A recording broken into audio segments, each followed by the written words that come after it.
तुमचं आजच्या या व्लॉगमध्ये. तर व्लॉगच्या सुरुवातीलाच तुम्हाला समजलं असेल की आज स्वरूपच्या स्कूलमध्ये गॅदरिंग आहे, तर त्याचीच तयारी चालू आहे.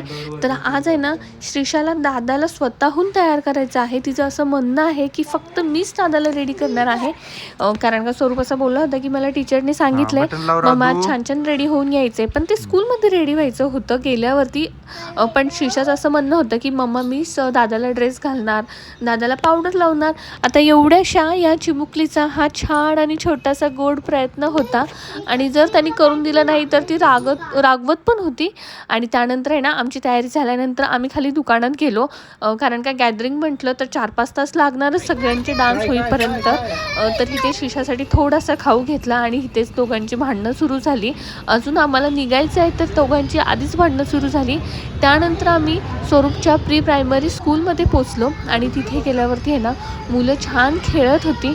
खरं तर आहे ना, आम्हाला मोठ्या स्कूलला भिल्लारवाडीला जायचं आहे, पण इथून आहे ना त्यांनी बसची सोय केली होती. पण 16 ऑक्टोबर म्हणजेच आहे ना 15 तारखेला आहे ना खूप जोरात पाऊस झाला पुण्यात, आणि 16 तारखेला तेवढंच कडक ऊन पडलं, त्यामुळे खूप त्रास होत होता. आणि त्याचं गॅदरिंगचा टायमिंग होता 3 ते 5, त्यामुळे ना खूप कडक ऊन होतं. सगळ्या पॅरेंट्सने ना आपापल्या गाड्या आहे ना, स्कूटी वगैरे काय बाईक आणल्या होत्या, ते स्कूलपाशी लावल्या आणि स्कूलवाल्यांनी छान बसची अगदी उत्तम सोय केली होती. मग त्या बसमध्ये बसलो आणि आम्ही मग पुढे गेलो. तर इथे ना आम्हाला वन डे पिकनिक झाल्यासारखे फील झालं होतं. खूप सुंदर वाटत होतं, सगळे असे मिळून जात होतो. आणि स्वरूप आहे ना, आधीच तो त्याच्या फ्रेंडबरोबर त्यांनी आपापल्या सीटवरती बसले, तो आमच्यामध्ये काही येईना. आणि थोड्याच वेळामध्ये एक 5-10 मिनिटामध्येच बस निघाली आणि भारी वाटत होतं. अरे, बऱ्याच दिवसापासून आम्ही असं ट्रॅव्हलिंग केलं नव्हतं सगळ्यांबरोबर, आणि जरी ओळखीचे नव्हते तरी स्वरूपचे फ्रेंड्स वगैरे छान वाटत होतं. तर इथे एक 15-20 मिनिटामध्येच आम्ही स्कूलमध्येच पोचणार होतो. पण त्याआधी तुम्हाला मी तिथलं व्ह्यू दाखवणार आहे. एवढा सुंदर व्ह्यू आहे ना. स्वरूपचं स्कूल आहे ना, रेसिडेन्शियल एरिया आणि कमर्शियल एरियापासून थोडं वेगळं, म्हणजे असं छान निसर्गरम्य वातावरणामध्ये आहे. आणि तिथे जाता क्षणी असं वाटत असेल की आपण सिटीपासून फार लांब आलेलो आहे, पण तसं नाही आहे. घरापासून अगदी 20-25 मिनटाच्या अंतरावरतीच हे स्कूल आहे. तर इथे बघा किती सुंदर वाटतंय. म्हणजे एकदा जर मुलं जर इथे गेली ना, तर त्यांना स्कूल खूप आवडतं. मुलंच काय, मी ज्या वेळी त्याच्या स्कूलला जाते ना इथे भिल्लारवाडीला, तर हे मला प्रचंड आवडतं. असं वाटतं इथे खूप सुंदर आहे. आणि आता पावसाळा होऊन गेला, त्यामुळे आहे ना बघा एवढी छान छान अशी आहे ना फुलं आली होती, खूप सुंदर कलरफुल आली होती.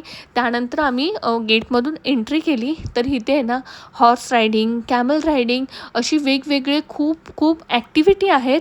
आणि इथे बघा अशी मुलांना आहे ना, म्हणजे इथे फुटबॉल, क्रिकेट सगळ्या ॲक्टिव्हिटी आहेत. आणि मुलांना म्हणजे बाहेर घालण्याची आहे ना, आपल्याला बाहेर क्लासेसला, डान्स क्लास किंवा सिंगिंग किंवा क्रिकेट किंवा अशा क्लासला घालण्याची गरजच नाही आहे. सगळं परिपूर्ण ह्या स्कूलमध्ये आहे. आणि एवढं भारी वाटतं ना हे स्कूलमध्ये गेल्यावरती. तर हे मी सेकंड टाईम जाते, आणि मला आहे ना ज्यावेळी समजतं की हां आता फंक्शन आहे आणि पॅरेंट्सला देखील मुलांना घेऊन जायचं आहे भिल्लारवाडीला, मी एवढी खुश होते ना. अरे वा, असं वाटतं की आपली वन डे पिकनिक आहे का काय. त्यानंतर अगदी 20-25 मिनटामध्येच आम्ही स्कूलमध्ये पोचलो आणि खूप सुंदर वातावरण होतं. आणि इथे ना मुलांना आहे ना अशी वेगवेगळी झाडं किंवा अशी नर्सरी वगैरे आहे, म्हणजे मुलांना ना प्रत्यक्षरित्या तिथे ओळख करून दिली जाते, फक्त पुस्तकात किंवा सांगूनच नाही आहे. तर इथे बघा छोटीशी नर्सरी आहे. तर आज आम्हाला ना फक्त गॅदरिंग होतं, त्यामुळे आम्हाला पूर्ण स्कूल असं फिरता आलं नाही आहे. पण ज्यावेळी आम्ही व्हिजिटला वगैरे जातो त्यावेळी आहे ना तिथले स्टुडंट किंवा टीचर आम्हाला स्वतःहून तिथले सगळं पूर्ण स्कूल दाखवतात. आणि स्कूल फिरायला ना 2-3 तास तरी लागतातच, कारण का ना तिथे आहे ना अशा फळबागा देखील आहेत की मुलांनी लावलेली अशी वेगवेगळी झाडं, वेगवेगळी बर्ड्स देखील आहेत, की असं वाटेल की तुम्हाला आपण झूमध्ये गेलो आहे की काय. त्यानंतर पोचल्यानंतर स्वरूप आधीच त्याच्या फ्रेंड्सबरोबर पुढे पळत गेला होता. तर इथे हॉर्स देखील होता, जर मुलांना बसायचं असेल तर ते हॉर्स रायडिंग देखील देत होते. पण झाला उशीर होता आम्हाला खूप, आणि त्यामुळे म्हटलं की आपण पटकन जाऊया, कारण का डान्स आहेत, मुलांना रेडी देखील करायचं होतं. एंट्री पास आम्हाला त्यांनी मुलांकडे आधीच ऑलरेडी दिला होता. मग तो पास आम्ही गेटवरती दाखवला आणि मग पुढे गेलो. तर त्यांनी आहे ना वेगवेगळ्या ब्रांचेसप्रमाणे टायमिंग ठेवले होते. 3 ते 5 आमचा होता आणि त्यानंतर आमच्यानंतर 5:30 ते 7:30 अजून बॅच होत्या. आधी पण झाल्या असतील, पण त्यामुळे ना असं एकदम सुटसुटीत छान असं वाटत होतं. गर्दी गोंधळ नव्हतं एवढी, जरी स्टुडंट आले होते तरी. आणि सगळ्या मुलांचा परफॉर्मन्स होणार होता, जेवढे क्लासमध्ये आहेत ना सगळ्यांचे. त्यामुळे खूप एक्साइटमेंट होती की स्वरूप फर्स्ट टाईम आपलं स्कूलच्या स्टेजवरती परफॉर्म करणार आहे. कारण काय ज्युनियर के जीला फर्स्ट टाईम तो डान्स करणार होता. ह्यापूर्वी त्यांनी कधीच म्हणजे सोसायटीमध्ये वगैरे कधीच असं पार्टिसिपेट केलं नव्हतं. फक्त गणपतीला डान्स वगैरे करायचा, पण स्टेजवरती वगैरे कधी केलं नव्हतं. त्यामुळे खूप एक्साइटमेंट तर होतीच आणि हेही टेन्शन होतं की तो करेल की नाही, कारण का घरी अजिबात प्रॅक्टिस केली नव्हती. जे काही त्यांनी प्रॅक्टिस केली होती ती फक्त स्कूलमध्ये. तर आम्ही हॉलमध्ये पोचलो, पण सगळी मुलं आहे ना, बऱ्यापैकी मुलं रेडी होऊन आली होती. तर मला हेच टेन्शन होतं की आता स्वरूपला कुठे रेडी करायचं, म्हणून मी टीचरांना विचारत होती की मला आहे ना ह्याला चेंज करायचे आहेत कपडे, तर कुठे करू म्हणून. तर त्यांनी मला सजेशन दिलं की तुम्ही पुढे मावशी वगैरे आहेत किंवा त्याच्या क्लास टीचरला जाऊन भेटा. तर आम्ही तिथे जाऊन भेटलो. तर मग ते टीचर बोलले, तुम्ही काही टेन्शन घेऊ नका, तुम्ही जी बॅग आणली आहे त्याची कपड्यांची वगैरे ते आमच्याकडे द्या, आम्ही सगळं म्हणजे लहान मुलांना इथे कपडे वगैरे चेंज करतो आणि आम्ही त्यांची काळजी घेतो.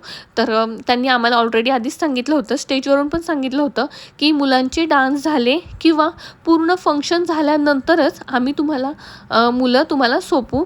तोपर्यंत ट्रेन केलेल्या मावशी आणि टीचर त्यांना पूर्ण छान लक्ष देतील, पूर्ण असं छान व्यवस्थित सांभाळतील. तुम्ही फक्त आजचा फंक्शन अटेंड करा आणि एन्जॉय करा. तर त्यामुळे तेही टेन्शन नव्हतं. आणि स्वरूपला तर ऑलरेडी त्याच्या फ्रेंडमध्ये आणि ह्या स्कूलमध्ये तर आवडतंच, त्यामुळे स्वरूप रडेल वगैरे ह्याचं तर अजिबात टेन्शन नव्हतं. तर इथे श्रीशा, मी आणि पप्पा छान एन्जॉय करत होते.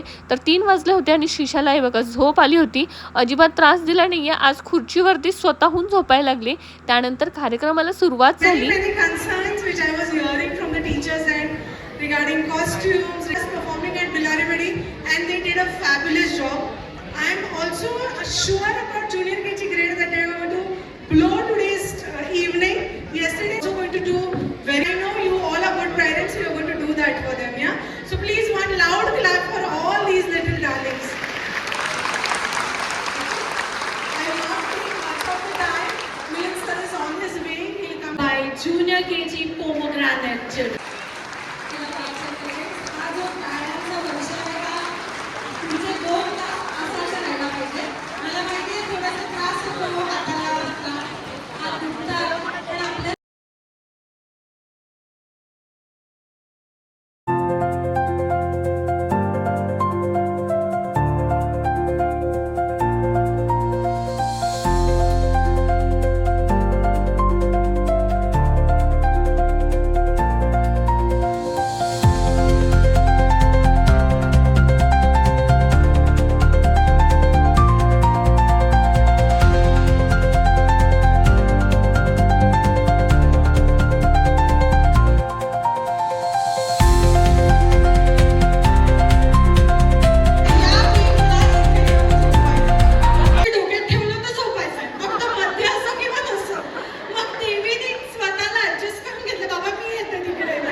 तर हा फर्स्ट डान्स होता आई जगदंबे. त्यानंतर ना मुलांचे खूप छान छान असे डान्स होते.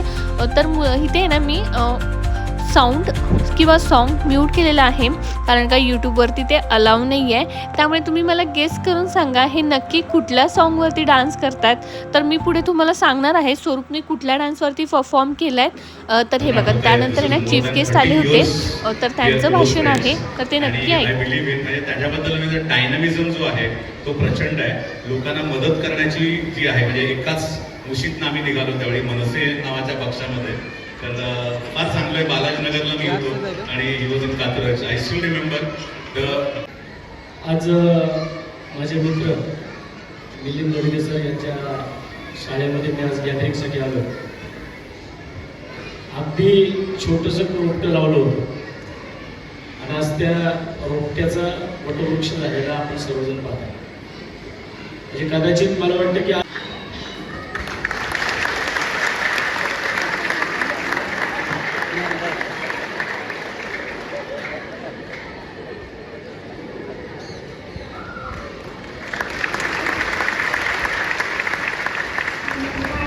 आणि आता तो क्षण आला की ज्याची आम्ही आतुरतेने वाट बघत होतो. स्वरूपचा डान्स 4-5व्या नंबरवरती होता. आम्हाला असं वाटलं की येईल आता, कधी येईल म्हणून आमची नजर फक्त स्वरूपवरती होती. आणि बघा त्यानंतर एवढे सगळेजण गोड वाटत होते ना. हे सगळं टीचर आणि त्या मावशी त्यांनी रेडी केलं होतं. खरं तर आपल्याला एका बाळाला रेडी करायला एवढं डिफिकल्ट जातं, पण एवढ्या स्टुडंटला त्यांनी छान असं रेडी केलं होतं. खूप सुंदर, अगदी कौतुक करण्यासारखंच आहे. तर आहे ना, स्वरूपला मला नेहमी टेन्शन होतं, अरे आता स्वरूप फर्स्ट परफॉर्म करणार आहे, त्याचं फर्स्ट स्टेजवरती परफॉर्म करणार आहे, डान्स तर काय त्याला येतोय का नाही, कारण का मलाही डान्स येत नाही आहे, त्यामुळे आम्हाला दोघांनाही डान्स एवढा येत नाही आहे, तर तो करेल का नाही हेच टेन्शन होतं. पण बघा किती क्यूट करत होता. सगळ्यांचं मी जसं दाखवलं ना व्हिडिओ, सगळ्यांची हेच रिप्लाय होते, अरे बापरे किती छान करत होता. आणि मेन म्हणजे ना, तो करतो ह्यातच आम्हाला समाधान आहे. मला तर असं वाटत होतं की तो स्टेप वगैरे विसरतोय का काय. तर बघा हे डान्स कुठला असेल तुम्ही नक्की मला सांगा, तर तुम्हाला पुढे समजेलच की त्याच्या डान्सच्या ह्याच्यावरून की हा डान्स कुठला असेल. तर हा डान्स होता डिस्को डिवाने. तर बघा खूप सुंदर सुंदर मुलं डान्स करत होते आणि जिथे जिथे मुलं चुकत होते किंवा काय प्रॉब्लेम येत होते तिथे टीचर लगेच येऊन त्यांना करेक्ट करत होते. तर हे बघा खूप सुंदर सुंदर स्टेप करत होते.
तर आज आहे ना फर्स्ट टाईमच आम्ही स्वरूपचं गॅदरिंगला गेलो होतो. स्वरूपसाठी पण फर्स्ट होतं आणि आमच्या लाईफमध्ये पण आमच्या बाळाचं फर्स्ट गॅदरिंग होतं. तर इथे ना एक सुंदर गोष्ट मी तुम्हाला सांगते, ज्या ज्या मुलांचे डान्स होते ना त्या पॅरेंट्ससाठी आहे ना सिटिंग अरेंजमेंट पुढे होती की त्यांनी डान्स पुरतं पुढे यावं, आपल्या बाळाचे छान फोटो व्हिडिओ काढावेत आणि खूप उत्तम सोय होती. तर इथे डान्स झाल्यानंतर सगळ्यांना एक एक ग्रुप वाईज मुलांना सोडण्यात आलं. तर बघा इथे एवढं छान गार्डन वगैरे आहे, खूप सुंदर मेंटेन केलेलं आहे, अगदी निसर्गरम्य वातावरणात. एकदा जर आपण ह्या स्कूलमध्ये गेलो ना खरंच येण्याची इच्छा होत नाही. जसं की महाबळेश्वर वगैरे आपण ट्रिपला गेलो त्याप्रमाणे. आणि त्यानंतर मग थोड्या वेळामध्ये स्वरूपला आम्ही घेतलं आणि मग पुढे आहे ना कॅफेटेरिया होता, तिथे खाण्याची सोय होती. मग तिथे आम्ही थोडंसं, मग मुलांना देखील भूक लागली होती, मग थोडंसं म्हटलं आधी इथे बघा खूप सुंदर सुंदर असे ना फोटोसाठी त्यांनी केले होते डेकोरेशन वगैरे. मग तिथे पहिलं फोटो व्हिडिओ काढले. मुलं देखील खूप खुश होते, कारण का बाहेर आहे ना असं नेलं की मुलं खूप खुश होतात. जस्ट व्हिडिओ काढ.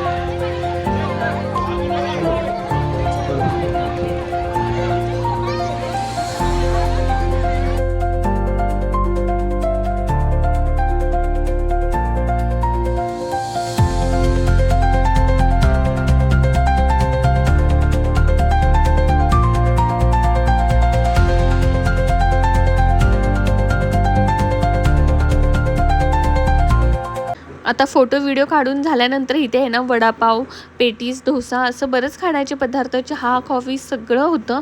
जर भूक लागली असेल तर आपण तिथून घेऊ शकतो. तर इथे आहे ना मॅट वगैरे टाकल्या होत्या गार्डनमध्ये. तर मी मुलांसाठी ना टिफिन पण आणले होते. म्हटलं जर मुलांना पटकन भूक लागली तर देता येईल, पण त्यांनी काही खाल्ले नव्हते. तर ते टिफिन ओपन केले आणि बराच मी असा खाऊ देखील आणला होता, जसं की चिक्की वगैरे, बिस्किट आणि पफकॉर्न वगैरे आणले होते. तर इथे ना शेवयांचा उपमा करून आणला होता, कारण का कुठेही जायचं म्हटलं तर मुलांसाठी आहे ना थोडासा का होईना मला टिफिन घ्यावाच लागतो. कारण घरचं खाणं कधीही बेस्ट म्हणून मी थोडंसं घेतं. पण मुलांनी आहे ना एवढा सारा मुलांना खाऊ दिसला होता, त्यामुळे त्यांनी अजिबात खाल्लं नाही आहे.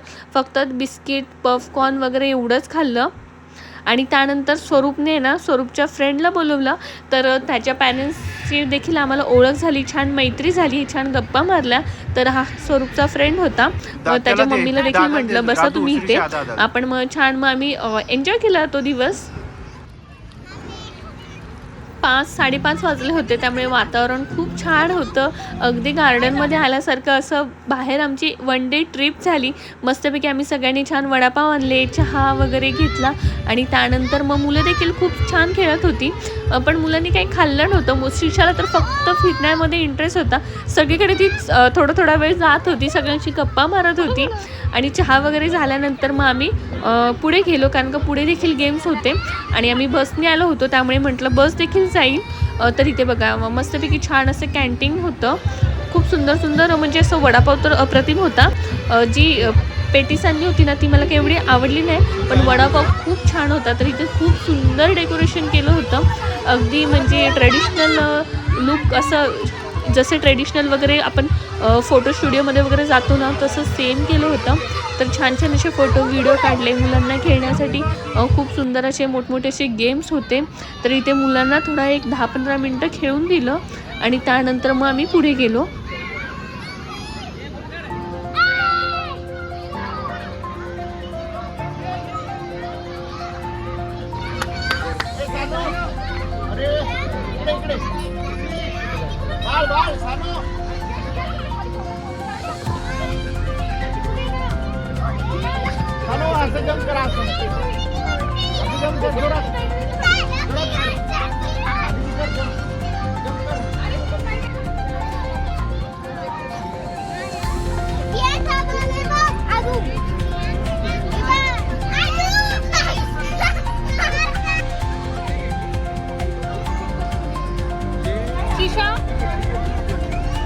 पोरं येतील पटकन पुढे.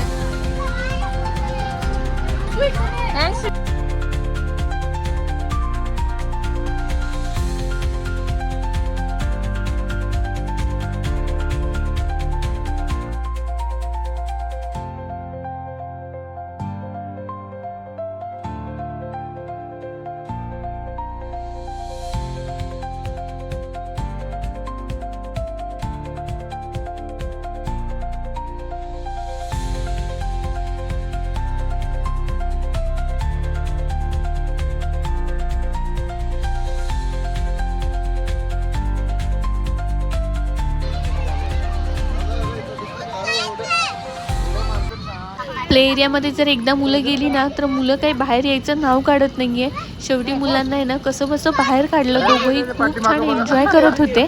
आणि आजचा व्लॉग मी इथेच संपवते. पुन्हा भेटूया अशाच एका नवीन आणि छान व्हिडिओसोबत. तोपर्यंत नमस्कार.